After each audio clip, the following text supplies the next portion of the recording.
How to redeem Best Buy gift card online. Hi guys, welcome to our channel. Let's begin. In this video, I will guide you on how you can redeem Best Buy gift card online. For this, you want to launch open any web browser and head over to bestbuy.com.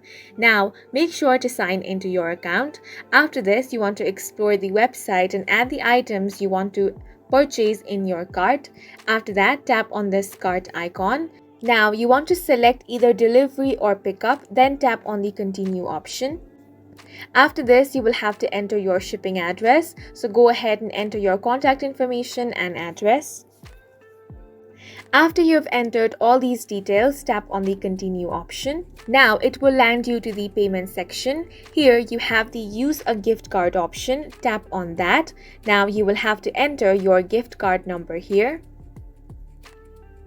After you enter that, enter your gift card PIN. This is the 4-digit number.